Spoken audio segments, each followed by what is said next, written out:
Okay, everyone, welcome back. We are here, and we're not talking about four wheels, we're talking about two. We're going to be talking about motorcycles because once again, we've been getting questions about them. C, as a group, has been involved with motorcycles since before C existed. We've had them from the very beginning. Initially, the landscape of motorcycles in the Philippines was very, very different, and now they are far more uh, commonplace than ever. And some people are upset by the fact there are motorcycles all over the streets. Other people understand that motorcycles are an example or proof that the economy is improving because it means that there are more people able to have their own personal transportation. So it is a sign that things are better. Especially now with this pandemic, we've been getting questions about people who want to move from four wheels and their own cars or from commuting every day. We all are facing this issue where our guys have to get to work and they can't. Commuting is impossible, so they're going to bikes and motorcycles and scooters and e-bikes. So we're going to bring on the people who know more about this than we do. We are here with the team. We've got Maynard, the bike guy. Maynard is the guy who annoys the heck out of me because he parks awesome-looking motorcycles beside my car, and I don't ride anymore. We've got Chris, who has just started. Well, he bought a bike and now he can't use it because of quarantine, apparently. But he's kind of the guy who started riding this year and is bothering Maynard with all his questions. We've got Telly Buhay, who has been with us since Maynard has been with us, and he was just telling us about how different it is to ride. And then we have Paolo, who has never had a motorcycle under him at all, and we're gonna see if we can change that in a safe manner. So this discussion is going to be about getting people onto two-wheeled transportation safely and smoothly, what you need to know, what's different than you would expect, what's better than you would expect. And we will start with an overview of what it's like now on the road. Maynard and Telly, can you please tell us what it's like now during this pandemic? Is it safer? Is it not safer? What do you say? Well, generally it's much safer because there are a whole lot less vehicles on the road because of the restrictions. But yeah, konti lang yung public transportation. Like now, very limited yung buses and jeeps. So I think it's much safer for motorcyclists uh, than normal. So what's the Yeah, biggest danger? sorry. What's the biggest danger? Is it um is it falling on the road or is it getting hit by something? Both. All right. All right. Telly, you were saying something. Sorry. Yeah, safer. It's yeah. I think Maynard said it. It's both, no. Pero once you get to know everything you have to know about riding, mas matatakot kayo dun sa mga you get hit by someone else. Na iba-iba, kotse, motor. Actually, yes, yung volume ng vehicles right now is mas konti compared to Pre-COVID. lockdown. Pre-COVID. Pre-COVID, yes. Mas konti yung vehicles pero dumadami yung bikes kasi mga delivery, Lazada, madami yung Grab. bikes ngayon. Actually, yes. Mas marami yung mga nakamotor ngayon napansin ko. And even before, pagka sobrang traffic, marami kang makakasabay na motor. Ngayon, at least konti yung mga four-wheel vehicles. So, medyo lumuwag yung kalsada for two wheels. So would you say that now that it's safer to go out on the road on two wheels, that people should be considering using motorcycles more? For example, Yes, ako, like, hindi pa ako nag-bike. Like Gusto ko matuto ngayon. Okay lang, ito ba yung perfect time para matuto? Yes, definitely. Kasi, well, if you don't have a car, ang hirap difficult to go to places kasi wala kang public transportation, very limited yung taxis and even Grab. Pagka wala kang kotse, mahirap gumalaw. So most people go around on bicycles and yes, even motorcycles. Hmm. So, But for if example, you have a ako, car, okay. makakagalaw ka. Pero pagka wala kang four wheels, I think the next best thing will be to go on a motorcycle. Especially nung MECQ, no? Tsaka nung ECQ nung unang part ng lockdown, walang public transportation. So yung mga walang kotse, nagko-commute, wala talaga silang mode of transportation, no? So, parang malaking bagay talaga ngayon.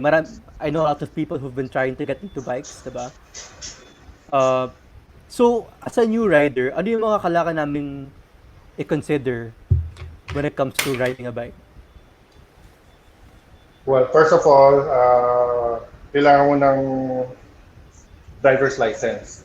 And hindi lang basta-basta driver's license. You have to have restriction number 1 that will allow you to legally operate a motorcycle on public roads. Would you Then know after how that- difficult how difficult it would be to get that nowadays? Is LTO open like regular hours? Would you know? Depende sa sa classification ng what you call that? Yung mga GCQ, MECQ. Yeah, but now we're on MGCQ, so I think LTO officers should be open. So it Yes. shouldn't be too difficult to add that to your license if you don't have it, the one classification. There's one thing Yeah, to kung meron note, ka- which is sorry. There's one thing to note, which is if you try and get this for a driver who's still within the, they won't process it for someone too young or too old. Okay, so keep that in mind. If you think you're gonna get your son a license, they might not process it until he reaches a certain age. It's not the licensing part; it's they're following the rules of the quarantine part. So yeah, just call them first. Yeah, that's a good point. So what else? What other advice can you give to Paolo and other new riders like him? After getting his license, let's say he got his license already. What's next? Well, you need to know how to balance a bicycle. Kailangan marunong ka mag-bike muna. Otherwise, Do you- mahirapan ka mag... Oh, do you know how to ride a bike? Marunong naman ako mag-bike, okay lang yun. Okay. Actually, that's the first question Honda Safety Driving Center will ask you pagka nag-enroll ka sa classes nila. They will ask you if you know how to ride a bicycle. A question when I changed to restriction 1, do I also need, kailangan ko rin ba to ride the bike sa LTO or is it just a written test, like just papers? When I applied for restriction number 1, actually nakakatawa kasi sa LTO East Avenue ako nag-apply. I got there on my motorcycle. But when they asked me to test a motorcycle, they gave me a tricycle to try. So actually I panicked kasi first time ko magdadrive ng tricycle and mahirap pala kasi First time for anybody to drive a tricycle. I mean, it's not the usual mode of transportation that people are used to driving. Yeah.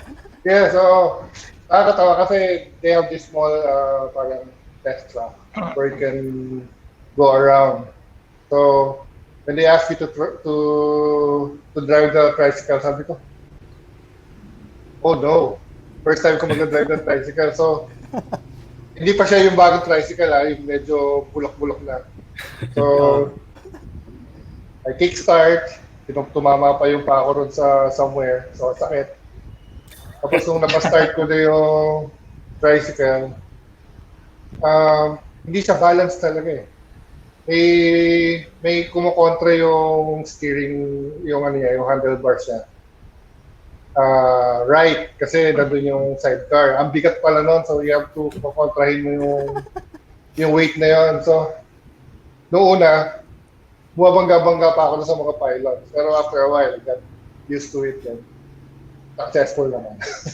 This was a long time ago. I think mga 1996 pa yata, 97. Wow. Did they make you rent That is- the bike?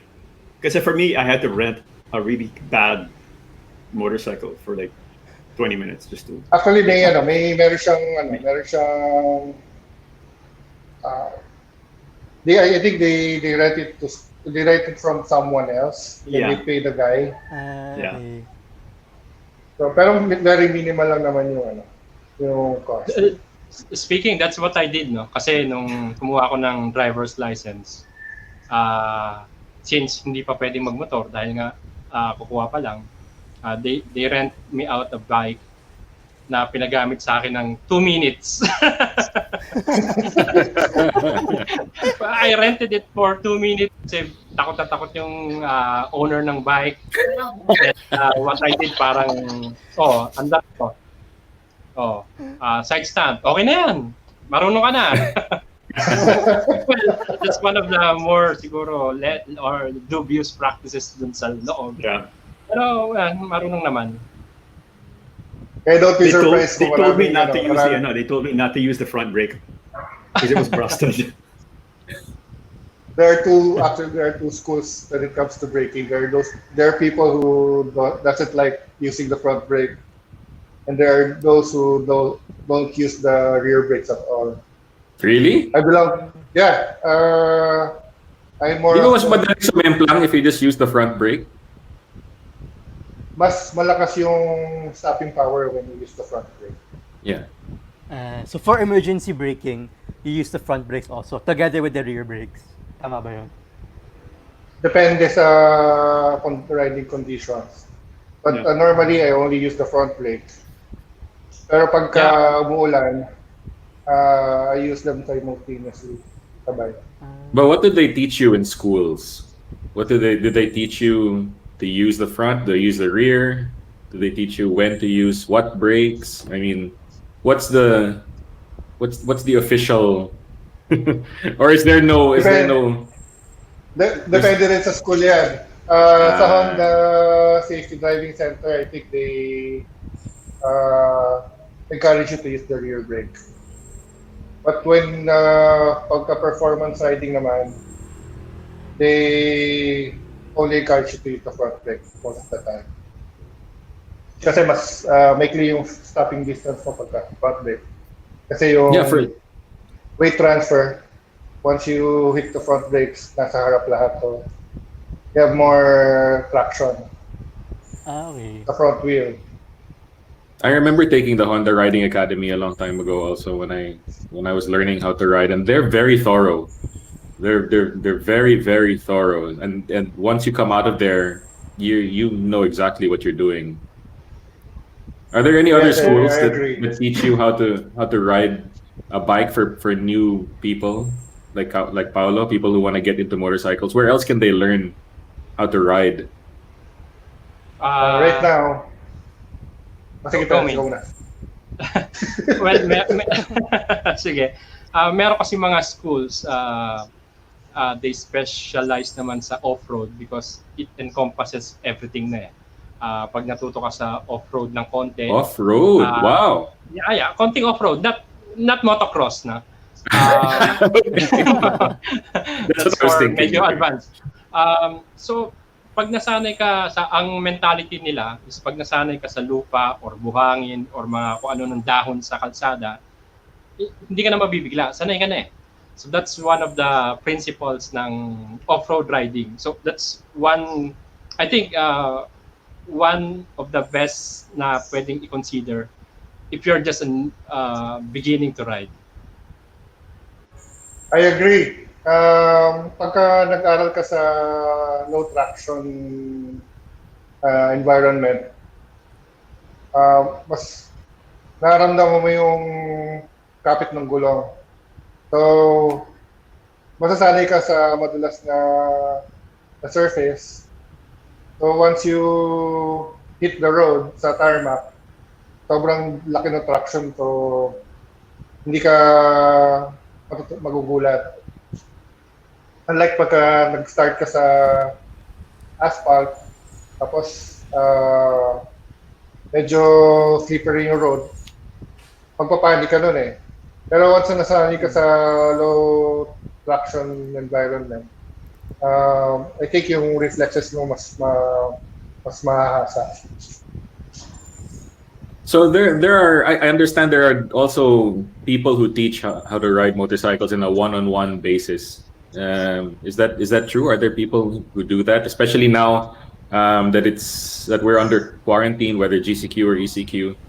I think it might be more realistic or more feasible to have one-on-one training like that. Do you guys know of any? Yes, right now, I don't know if they can come to your house and teach you there.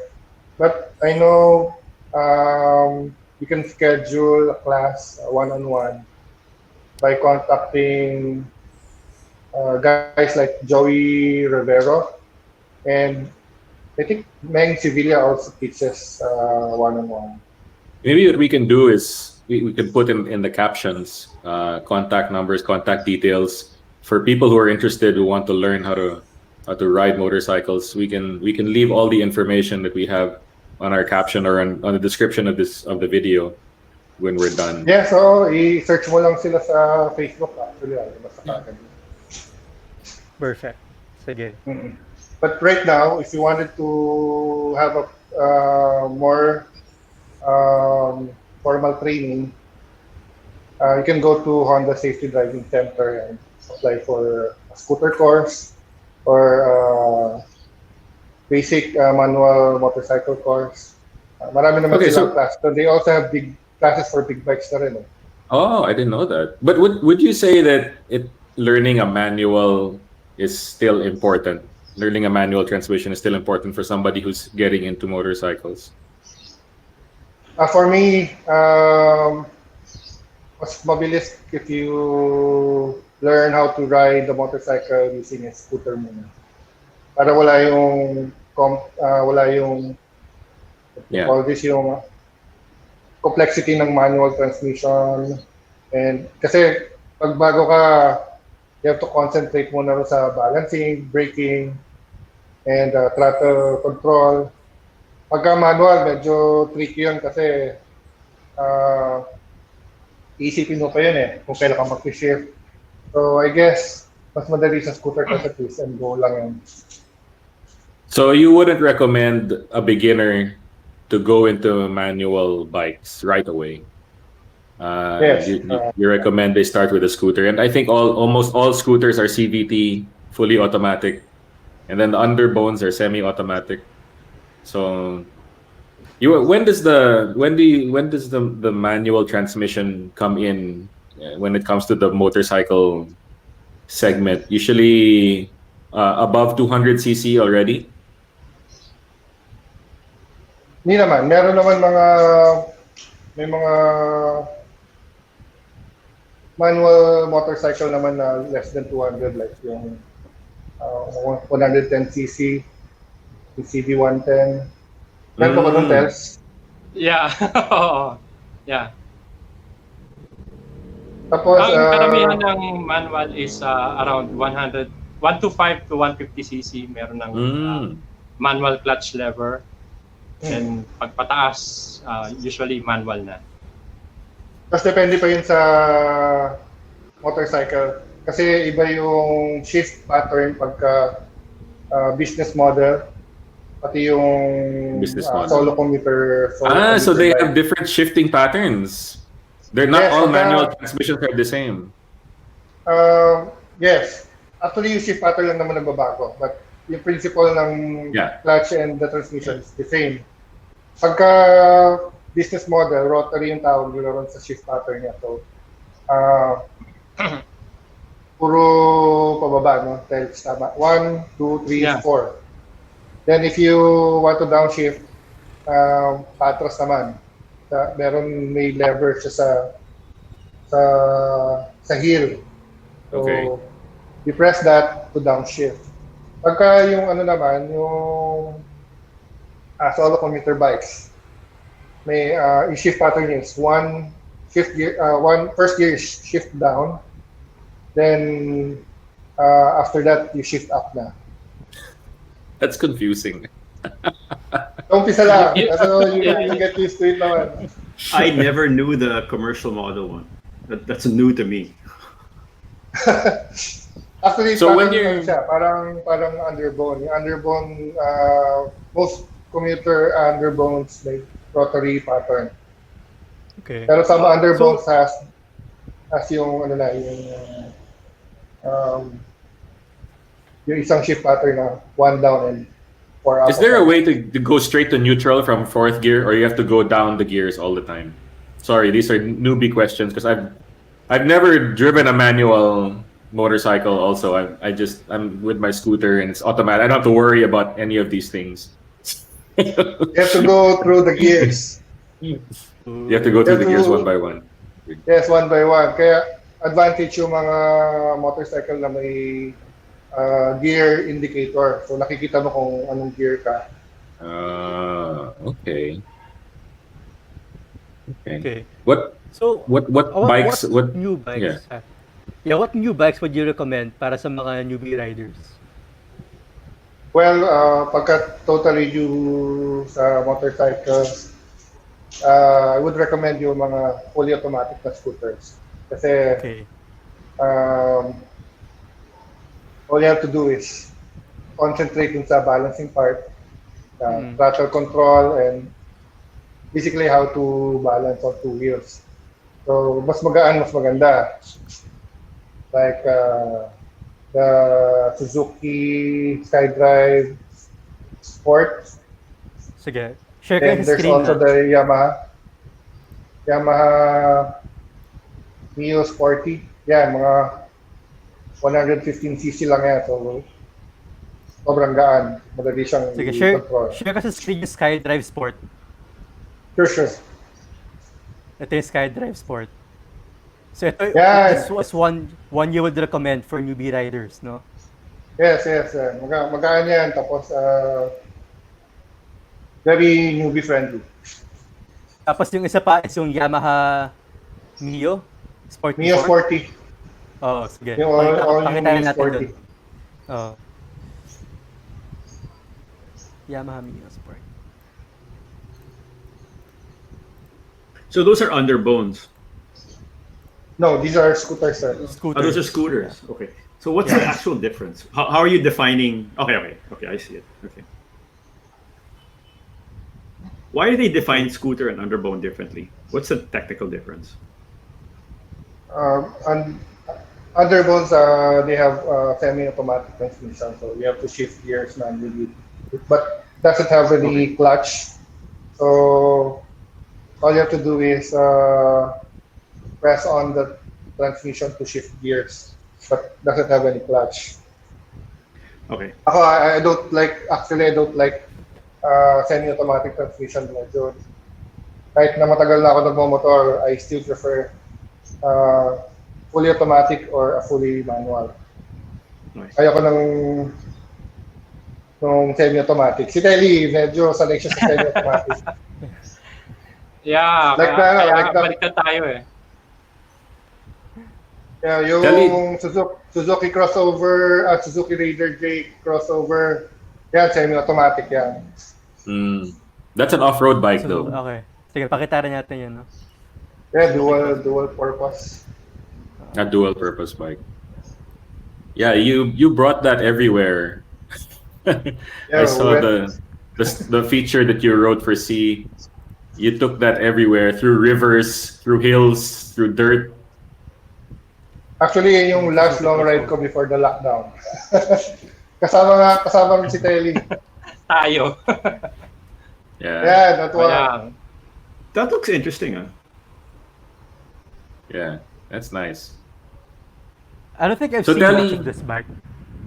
No? Okay.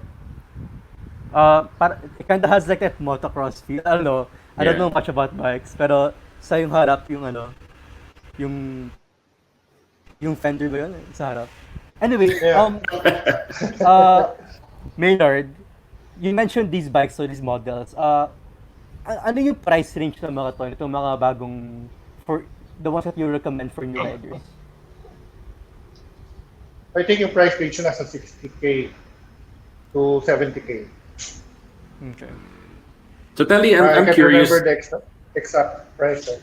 Telly, do you feel the same way na new riders should start with low CC automatic bikes? Kasi when I was starting, I got advice from people. They're saying, wag ka na mag low CC. Start na with 200 and up, or start na with 400 cc kasi mag-upgrade ka lang naman eh.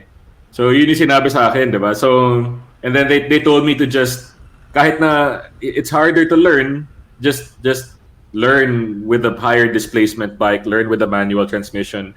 Already parang start up there when you're beginning pa lang. So it's two different schools of thought. No? What are your thoughts on that? Marami kasing factors no? And it's a really debatable na topic. Firstly, what's the bike gonna be for? Ano bang plano mo sa bike? If talagang gusto mo naman mag-big bike, go. Pero on a personal level no, and advice, I'd go for small bike talaga muna. Small and cheap and madaling i-handle and maneuver. So after mo matutunan lahat yan, pwede ka na mag-transition into a much higher displacement. Tama. Okay. Kasi usually yung mga bagong gusto matuto mag-ride, hindi pa nila alam kung ano feeling ng mag-ride ng motorcycle. So, kaya nire-recommend namin muna yung lower displacement bikes para lang malaman nila kung mag-enjoy ba sila ron sa experience. Kasi pagka malaking bike agad, na-intimidate ka agad sila. Tapos pagka meron konting hindi sila maintindihan, they get into an accident, they will quit riding altogether na. So, kailangan matry mo muna yung how to ride a small displacement bike at see kung mag-enjoy ka. So, kung na-realize mo after riding a scooter, ay, hindi pala para sa akin to. So, benta ko na lang. Pero, mas marami yung nag-suspect ng smaller displacement bike and they enjoy it. Tapos, saka sila mag-upgrade to a bigger bike. Then, they become a motorcycle rider for life na. Yeah. Okay. So we talked about the question. schools. Okay, go ahead. Question pala. So, sa cars, there are safety features. So the basic ones are ABS, traction control, stability control. Yung mga bikes ba ngayon, meron din ganung features, safety features? Yes, actually, most big bikes now has standard ABS. Pero sa mga small displacement bikes, like the ones we showed you earlier, yung SkyDrive Sport and the Neo, wala pang very basic and wala pa silang ABS. But there are models like the Yamaha NMAX and I think yung Honda ADV 150 meron silang ABS, standard ABS. Tapos, there are also scooters na meron traction control, but not all. Okay. Would you say traction control is really necessary, or ABS or traction control? Would you say they're really very necessary for motorcycle riders in general? For me, ABS. Kailangan, sana lahat ng motorcycle may ABS. Although yung traction control, depende pa rin dun sa displacement ng motorcycle because other bikes naman doesn't produce that much power naman. So, they wouldn't break traction like higher displacement bikes. Pero yung mga bikes na may 300cc above, they have lots of torque. So pagka basa yung kalsada, pwede mag-spin yung rear wheel and syempre masisira yung balance mo. So I guess for higher displacement bikes, importante rin yung may traction control. Okay, so we covered schools, we covered the bikes, we covered safety features. Next, what about the gear? what kind of gear do people who are getting into bikes need? What would you recommend? For me, number one is helmet, siyempre. Kahit na pupunta ka lang sa tindahan sa kanto, you should always wear a helmet. Parang ano lang yan eh. Parang seatbelt. Ako, I don't feel comfortable driving around kahit sobrang lapit na hindi naka-seatbelt. Pag nasanay ka doon, parang second nature na rin yung pagsusuot ng helmet. When it comes to the helmet, what kind of minimum next would be- specifications do we need? Like I'm sure not just any helmet will do. They have to pass a certain standard. What do they have to look out Maraming for? klase ng helmet. There are very many types of helmet. There are the jet type, may open face, may full face.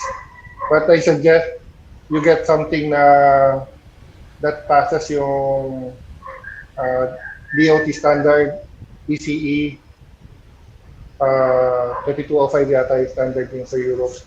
Tapos, mas maganda kung may Snell rating because those are the helmets that can truly save your life. Maraming helmet, may mga helmet na nasa 3,000 lang. Tapos may mga helmet na umaabot na 50,000 pesos. But Wow. make sure na kahit yung 3,000 pesos helmet, kahit na mura siya, if it passes those standards, okay na yun. You don't need to buy a much expensive helmet. Okay, what other They tell gear you do we mas- need? Mas sanay sa helmet eh. What do you suggest else? Yeah, I used to work for a helmet company. Anyways, ang Oh, minimum standard ngayon is in terms of legality muna, no? Siguro ang minimum requirement sa'yo is an open face helmet with a lens or visor or shield and pants, long pants. And of course, lastly, sapatos. That's it. That's the minimum requirement sa'yo para makapag-ride ka sa kalsada. Meaning hindi ka pwede naka-chinelas, hindi ka pwede naka-shorts. Although that's what we see pag nandun tayo sa probinsya. Oo. Kadalasan wala pang helmet. And siguro kami ni Maine, si Maine mahilig sa open face because of kanyang scooter. Depende sa bike. It depends on the bike na kung say malapitan or may ganun tayo mentality, no? Malapit lang, punta ako palengke, at least magsuot ako ng open face as opposed to magsuot ng wala.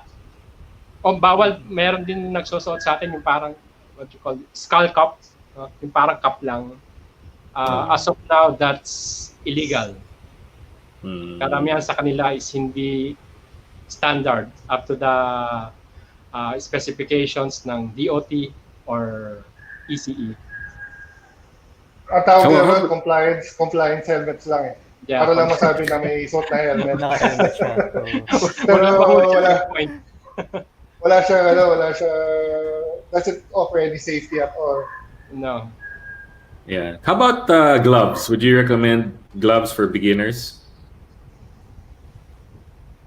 Ako, yes. Kasi from small bikes to big bikes, maganda masanay ka na naka-gloves. Kasi magandang safety gear yung gloves kasi unang-una, hindi magkakaroon ng blisters yung kamay mo pag matagal ka na nag-ride. Oh, So- that happens? Yeah. I didn't know. You get blisters? Yes, Wow. or pati kalyo. Anong klaseng long ride yan? Yung tatlong araw ka nag-ride na dire-diretso? Oo, tama. Yung mga North Loop lang yun, nakaka-blisters Wow. sa kamay. Wow. Kahit naka-gloves ha. So what more pag Wow. walang gloves. So, I didn't know that. mas matindi yung blisters na. Pati yung stick natin na pag nadadapa tayo, di ba, we break our fall with our hands. Ganun din sa motor. Pagka konting dulas or nag-sumempla ka, ang tendency mo is to break your fall with your hands. So pagka wala kang gloves, mawala ka ng pa. Pabubura yung palad mo. So for somebody who's getting into bikes, how much should they set aside on top of the actual bike? How much should they set aside for safety gear? What kind of budget? Siguro minimum is ano. Siguro mga 7K for a good helmet and no, sorry. Mga 10K pala kung kasama yung riding boots and gloves. 10K covers What you think, everything. Yes, what you think, Terry? Tama ba yun? More or less, pero siguro less if we're gonna compute, no, isa helmet is around 3,000, 2,500 to 3,000. A decent jacket is around same 2,000, 3,000. Pants is around 3,000 to 4,000, and boots is medyo pricey. That's 4,000 or 5,000. Lampas So, na. yeah, I mean, pwede mong i-mix and match, no? I mean, it doesn't have to be a riding boots. Kung meron ka naman boots na ginagamit or jeans, although hindi masyadong komportable pag naka-jeans ka sa motor eh. Dapat you can be able to freely move and meron siyang protective na paddings in case of any eventualities. Correct. So yung paddings nila sa knees yan, no? Knees, tsaka sa elbows, ganun. Tama ba? Para sa mga gilid newbie, ng balakang. baka ma-intimidate sila sa price para sa mga low budget. Hindi mo naman kailangan bilhin sabay-sabay yun. But maganda, magkaroon ko ng kompleto gear over time. Yep. Start with a good helmet. Then after that, siguro nice riding jacket. You can use jeans muna for the meantime. Tapos gloves, then yung boots.